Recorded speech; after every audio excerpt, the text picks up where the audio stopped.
Right.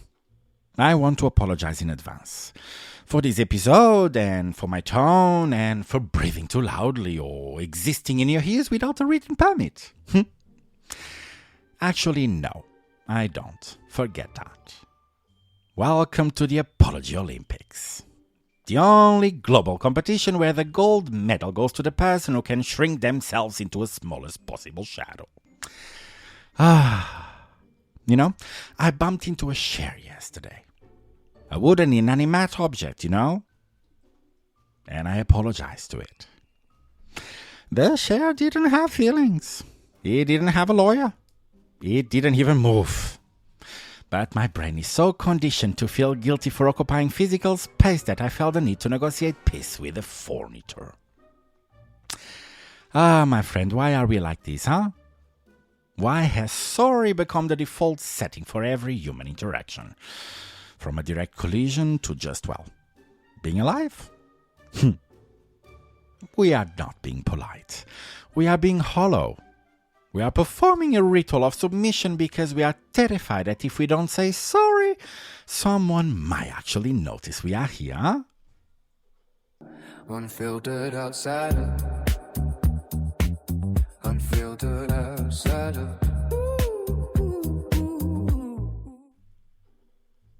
Alright. Hello. Welcome back. I'm Noah. Uninfluenced, Unpaid. And I'm absolutely not sorry for what I'm about to say tonight. So, put your medals away. We are going deep into the theater of the Serial Apologiser, and of course, its toxic twin. The person who would rather watch the world burn than admit they are wrong. Let's start with the streets, You're walking in a straight line, minding your own business, and someone walks directly into you. Well, it's a total physics-defying collision where they are clearly the aggressor. And what's the first word out of your mouth? Sorry. For what, mate? For existing in a solid state? For not being a hologram? Oh, my friend, you are not being polite. You are being a ghost, You are apologizing for occupying a few cubic centimeters of oxygen that someone else has decided they wanted. And don't tell me it's British manners, because it's not. It's survival programming for people who are terrified of friction. And don't get me started on public transport, right? Because you're standing there and someone shoves past you without a word. And instead of a watch it, you offer a sorry. You just apologize for being shoved, Think about the psychology of that for a second. You are teaching the world that you are a doormat with a pulse. And look at the escalators. Oh my God, if you breathe too loudly or accidentally make eye contact, you feel you need to file a formal paperwork to ask for forgiveness. We have turned sorry into a verbal tick. A social lubricant to avoid ever having a real raw moment with another human being. Yeah. We are so busy shrinking ourselves that we have forgotten how to just stand our ground. And now let's talk about the elite athletes of the Apology Olympics, right? The Verbal Judo Masters. These are the people who say the word sorry, but use it as a weapon. I'm sure you know them.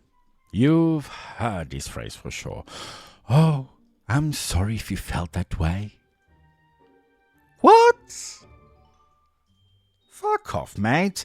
Take a second to admire the sheer audacity of that sentence. It's a masterpiece of gaslighting, They aren't apologizing for what they did. They are apologizing for your inability to handle what they did. They have effectively shifted the blame back to you, It's a diplomatic maneuver designed to make them look like a bigger person while they're actually stepping on your neck. Oh, I'm sorry you took it like that. Translation, I'm perfect and you're just emotionally unstable. It's a non-apology, It's a status negotiation where they keep their dignity intact and leave you holding the bag of your own hurt feelings. In the Jackman dictionary, well, that doesn't count. If there is an if in your apology, mate, it's not an apology. It's a performance review. You're not being vulnerable, you're being a lawyer. Stop using sorry as a shield to hide the fact that you are a coward who can't admit they messed up, you know? And then we have the opposite end of the spectrum, the ego defender. Oh, my friend, these people physically cannot say the words "I was wrong." You can actually see the struggle in their face, you know? The sense starts to form in their throat, but their pride reaches up and struggles it middle air. To these people, an apology isn't a gesture of honesty, no. It's a total surrender. It's a loss of territory, you know. They would rather watch a 10-year friendship burn to the ground, or let a project fail, or rather lie to your face for an hour than admit they misread a map or sent the wrong email. They think dignity is a wall that you have to defend at all costs, you know. But it's not a wall. It's a cage. They are trapped inside their own need to be right, you know? They treat the human interaction like a high-stakes legal trial where any admission of guilt means the end of their world. It's fucking exhausting, you know? We are living in a world of people who are either ghosts apologizing for breathing or stone statues that refuse to crack. Neither of them is real. Neither of them is actually present. They are just managing their status in a game that nobody else is playing. Olympic commitment to the ego, while the rest of us are just waiting for them to grow up and join the rest of us, you know, the adults. So here's the uncomfortable truth to take home tonight. We apologize too much, mate, because we are scared of friction, you know, and we refuse to apologize because we are scared of vulnerability. It's the same fear, just wearing a different costume. One makes you shrink, and the other makes you harden. But neither of them makes you a real person. So, think about it. We've turned a simple, 5-letter word in a status negotiation, you know? But in reality, mate, a real apology is actually quite boring, no? It doesn't need emotional gymnastics or a 10-minute speech. It's just, I did this, I was wrong, I am sorry. Boom! That's it. No gold medal, you know, no podium, no dramatic anthem. Just adulthood.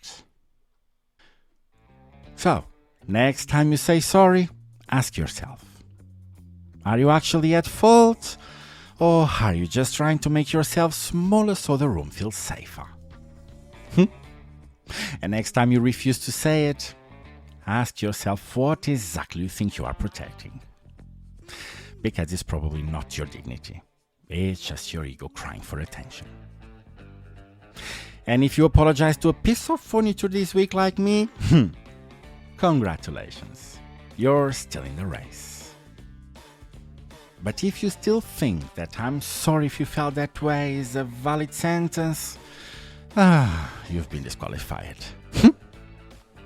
Uninfluenced, Unpaid, Unfiltered.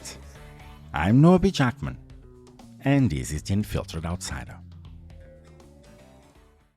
Unfiltered outsider. Unfiltered outsider.